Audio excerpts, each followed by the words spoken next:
विश्व प्रसिद्ध ताजमहल से मात्र 2.5 किलोमीटर की दूरी पर स्थित आगरा का किला न केवल मुगलों द्वारा बनाई गई भारत की सबसे भव्य इमारतों में से एक है, बल्कि ताजमहल के बाद पर्यटकों द्वारा आगरा की सबसे ज्यादा घूमे जाने वाली इमारत भी है। कुल मिलाकर 2.5 किलोमीटर के विशाल क्षेत्र में फैले हुए इस किले का पहला गेट है अमर सिंह गेट, जो कि शाहजहां ने अपने कमांडर अमर सिंह की बहादुरी से खुश होकर बनवाया था, क्योंकि उन्होंने शाहजहां को कई युद्ध जितवाए थे। ये जो सामने में आप मोट यानी कि रक्षा खाई देख रहे हैं, ये वाटर मोट है, जिसमें मगरमच्छ और घड़ियाल छोड़ दिए जाते थे, जिससे कि कोई भी दुश्मन इस किले में प्रवेश न कर पाए। अगर किसी तरह वो इसको पार कर भी ले तो यहाँ किले की सुरक्षा के लिए 2 दीवारें बनाई गई हैं, जिनमें से बाहर वाली दीवार की ऊंचाई 40 फीट है और अंदर वाली दीवार की ऊंचाई 70 फीट है। इन दोनों दीवारों के बीच में भी एक रक्षा खाई है, जिसमें जंगली जानवर जैसे कि शेर और चीते छोड़ दिए जाते थे, जिससे दुश्मन किसी भी कीमत पर किले की दीवार पर न चढ़ पाए। ये है इस किले का दूसरा दरवाजा, जिसको कहा जाता है नौबत खाना यानी कि ड्रम हाउस। जब बादशाह किले में प्रवेश करते थे तो उनका स्वागत करने के लिए यहाँ ड्रम बजाए जाते थे और फिर ऊपर बनी गैलरीज में दासियां डांस किया करती थी और यहाँ ऊपर बनी खिड़की से बादशाह पर तरह तरह के फूल बरसाए जाते थे। इस गेट को कहा जाता है अकबरी गेट और इसके ऊपर जो आप खूबसूरत काम देख रहे हैं, इसको कहा जाता है मोज़ेक वर्क, जिसमें अलग अलग तरह के पतली पतली टाइल्स को जोड़कर दीवारों पर लगाया जाता था। इस किले में जितना भी काम आप व्हाइट मार्बल का देखेंगे, वो शाहजहां और औरंगजेब के समय में करवाया गया था, और जो भी काम रेड सैंडस्टोन से करवाया गया था, वो अकबर और जहांगीर के समय का है। यहाँ जमीन पर जो आप कटिंग देख रहे हैं, ये कोई डिजाइन नहीं है, बल्कि ये उस जमाने के स्पीड ब्रेकर हैं, जिससे कि जब हाथी और घोड़े यहाँ चढ़ें या नीचे उतरें तो उनके पैर ना फिसलें। यहाँ खड़े होकर अगर आप ताली बजाते हैं तो आपको इको साउंड सुनाई देगी, क्योंकि ये दोनों ही दीवारें खोखली हैं।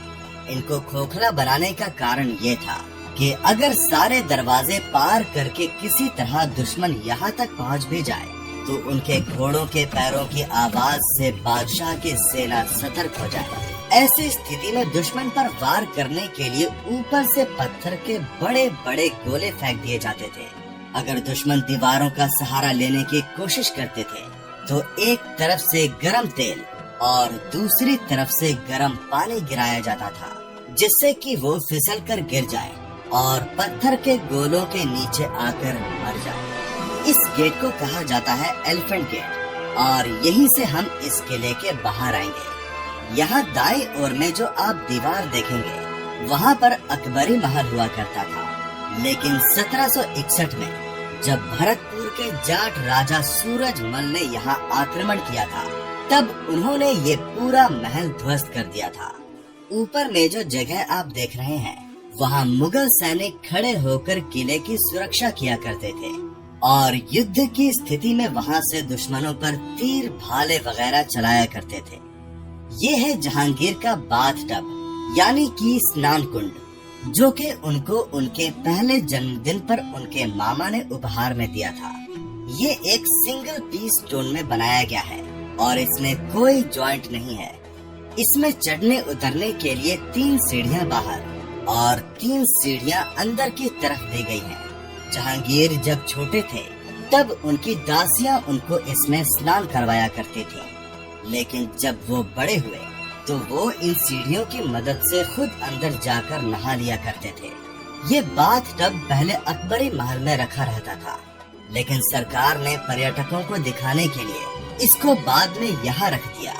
ये जो सामने में आप महल देख रहे हैं, ये है इस किले का पहला महल, जिसको कहा जाता है जहांगीर महल, जो कि अकबर ने अपने बेटे जहांगीर के लिए बनवाया था। इस गेट को बनाने के लिए राजस्थानी आर्किटेक्चर का उपयोग किया गया है। इस गेट में प्रवेश करने के बाद ये जो लकड़ी के दरवाजे आप देखेंगे, ये मुगल काल के नहीं है, बल्कि ये अंग्रेजों के समय में लगाए गए थे। मुगल काल में यहाँ दरवाजे नहीं होते थे, बल्कि यहाँ दरबारी खड़े हुआ करते थे। बादशाह जैसे ही अंदर प्रवेश करते थे तो दोनों तरफ में बने प्लेटफॉर्म से दासियां फूल बरसाकर उनका स्वागत किया करती थी। तो अब हम प्रवेश कर चुके हैं जहांगीर महल में, जिसको रंग महल के नाम से भी जाना जाता है। ऐसा इसीलिए क्योंकि उस जमाने में जब यहाँ कोई भी त्योहार या कार्यक्रम आयोजित किया जाता था, तब यहाँ डांसिंग प्रोग्राम के लिए डांसर्स बुलाई जाती थी, जो कि रंग बिरंगे वस्त्र पहनकर यहाँ नृत्य किया करती थी।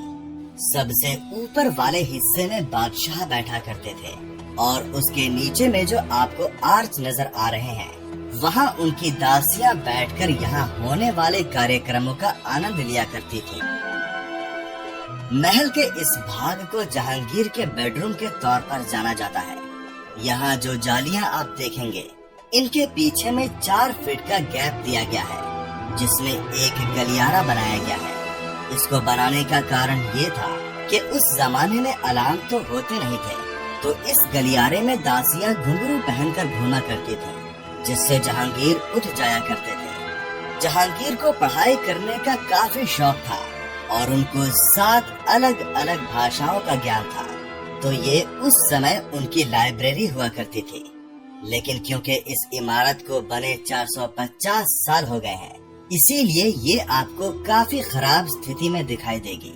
मुगल काल में यहाँ पर भी दीवारों पर बेशकीमती पत्थर और हीरे जवाहरात लगे हुए थे, लेकिन वो सभी बाद में अंग्रेज लूट कर ले गए। महल के इस भाग में खुला हुआ आंगन है और आपको यहाँ बहुत से झरोखे दिखाई देंगे, जिनके पीछे बहने वाली यमुना नदी की ठंडी हवाएं यहाँ तक आती थीं। इसीलिए इसको झरोखा महल भी कहा जाता है। इस किले में उस जमाने में ऐसा ड्रेनेज सिस्टम बनाया गया था, जो कि आज भी पूरी तरह से काम करता है और बारिश के समय सारा पानी इन छेदों से होते हुए यमुना नदी के ओर निकल जाता। ये जो कक्ष आप देख रहे हैं, ये उस जमाने का विंटर पैलेस हुआ करता था और यहाँ बने कमरों को मुगल काल में बादशाह और उनका परिवार सर्दियों के समय में इस्तेमाल किया करता था। किले के इस भाग को कहा जाता है समर पैलेस, जिसको उस समय में हवा महल और शाहजहानी पैलेस के नाम से भी जाना जाता था। इसमें 3 कमरे दिए गए और बड़ी खूबसूरती से ये आर्चनुमा गेट्स बनाए गए हैं। इसकी छत पर डायमंड शेप का डिजाइन बनाया गया है, जिसमें उस जमाने में शीशे लगे हुए थे। इसके नीचे में मशालें जलाई जाती थी और जब मशाल की रोशनी यहाँ लगे शीशों पर पड़ती थी, तो ये पूरा महल रोशनी से जगमगा उठता था। यहाँ इस दरवाजे के दोनों तरफ जो दीवार आप देखेंगे, इन्हें खोखला बनाया गया है। ये डबल वॉल है कि सारा मार्बल का काम किया गया है, जो कि शाहजहां के समय का है। शाहजहां के 14 बच्चे थे, जिनमें से 8 की मृत्यु हो गई थी और जो 6 बचे थे, उनमें से 4 बेटे और 2 बेटियां थी। शाहजहां की बेटियों का नाम था रोशनारा और जहानारा। दोनों ही बहनों की शादी नहीं हुई थी, लेकिन शाहजहां ने दोनों के लिए यहाँ महल बनवाए थे। ये सामने में जो महल आप देख रहे हैं, ये है रोशनारा महल। इसको पालकी के आकार में बनाया गया है। इसके ऊपर में फिलहाल तो आपको पीतल लगा हुआ दिखाई देगा, लेकिन मुगल काल में यहाँ पर सोना लगाया गया था। सन 1803 में जब अंग्रेजों ने यहाँ पर अटैक किया, तो उन्होंने यहाँ से सारा सोना पिघला कर निकाल लिया और यहाँ पीतल लगवा दिया। तो इस रोशनारा महल को बाहर से ही नहीं, बल्कि अंदर से भी बहुत खूबसूरत बनाया गया है और इसके अंदर में बहुत ही सुंदर काम करवाया गया है। यहाँ ऊपर से भी आपको वो मोट दिखा देता हूँ, जो मैंने आपको बाहर से दिखाने की कोशिश की थी। यहाँ जो सबसे पहला मोट आप देखेंगे, ये वाटर मोट है। इसके अंदर में मगरमच्छ और घड़ियाल छोड़ दिए जाते थे। दूसरा मोट जहाँ पर आपको पेड़ नजर आ रहे हैं, वहाँ पर जंगली जानवर जैसे शेर चीते हुआ करते थे। प्लेटफॉर्म के ऊपर में जो छेद आपको नजर आएंगे, मुगल काल में वहाँ सैनिक तीर कमान लेकर तैनात रहा करते थे। तो किले को ऐसी सुरक्षा दी गई थी जिससे कोई भी शत्रु किसी भी तरफ से किले में प्रवेश न कर सके। ये जो बगीचा आप देख रहे हैं, इसको कहा जाता है अंगूरी बाग, और यहाँ पर अभी मौसम के अनुसार फूल पौधे लगाए जाते हैं। लेकिन मुगल काल में यहाँ पर अंगूर उगाए जाते थे, जिसके लिए लाल मिट्टी कश्मीर से मंगवाई जाती थी। जहांगीर को वाइन पीने का काफी शौक था, इसीलिए यहाँ उगाए जाने वाले अंगूरों से उनके लिए वाइन बनाई जाती थी। यहाँ जितने भी कमरे आप देख रहे हैं, ये हरम का एरिया है, जहाँ पर जहांगीर की अनऑफिशियल वाइफ्स रहा करती थी।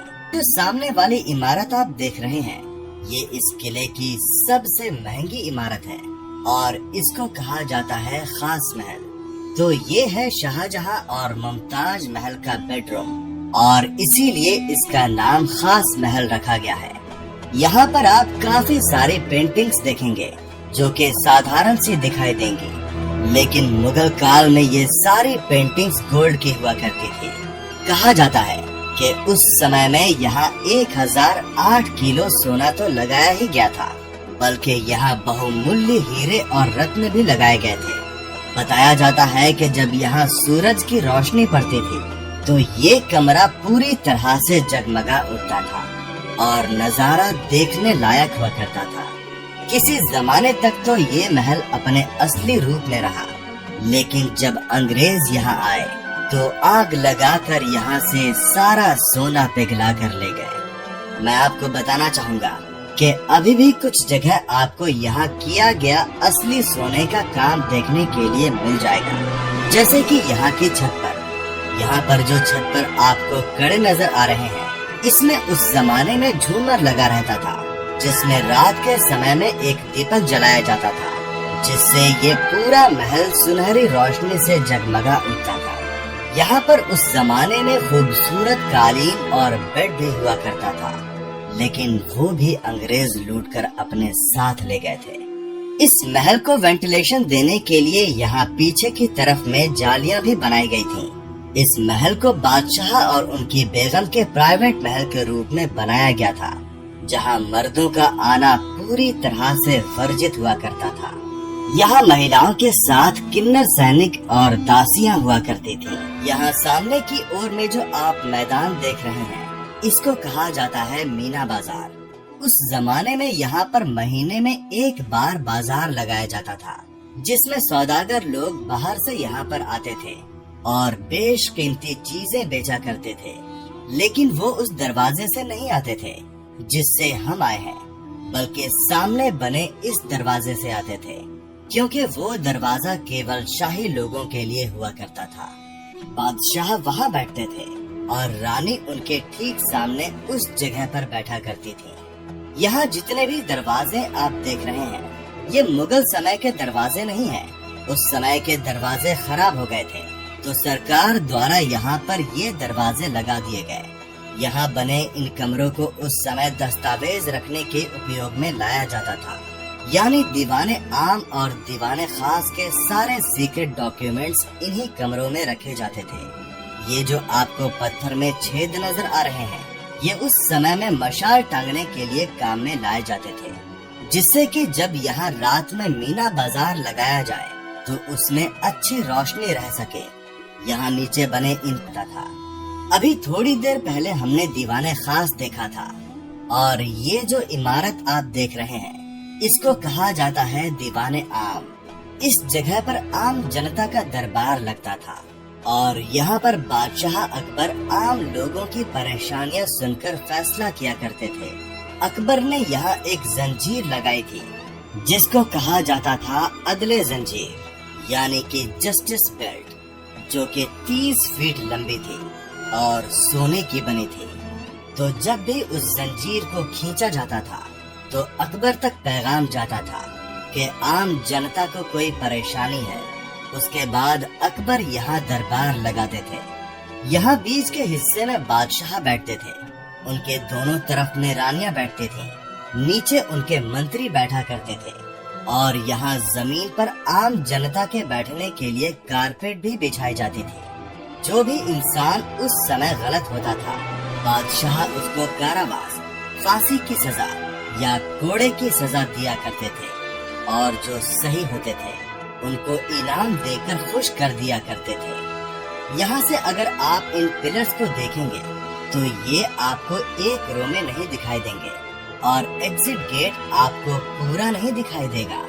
लेकिन हैरानी की बात ये है कि आप एग्जिट गेट से इस तरफ देखेंगे तो आपको ये सारे पिलर्स एक रो में नजर आएंगे। आगरा के किले का मुगल और मराठा साम्राज्य के इतिहास में एक खास महत्व है, क्योंकि ये दोनों ही साम्राज्य लंबे समय तक आपस में भिड़े रहे थे। सन 1666 की गर्मियों में मराठा राजा छत्रपति शिवाजी महाराज को मुगल सम्राट औरंगजेब ने आगरा किले के शाही दरबार में उनके 50वें जन्मदिन के समारोह में शामिल होने के लिए न्योता दिया था। शिवाजी महाराज अपने बेटे राजकुमार संभाजी के साथ 12 मई 1666 को औरंगजेब के जन्मदिन के लिए आगरा पहुँचे। लेकिन यहाँ आने के बाद औरंगजेब के सैनिकों ने छल से दोनों को बंदी बना लिया था। लगभग 3 महीने तक अपने वफादार सैनिकों के साथ इस किले में बंदी रहने के बाद शिवाजी महाराज और संभाजी 17 अगस्त 1666 के दिन यहाँ से मिठाई के बक्सों में छुपकर भागने में सफल हो गए थे। तो ये था आगरा का किला और इससे जुड़ा रोचक इतिहास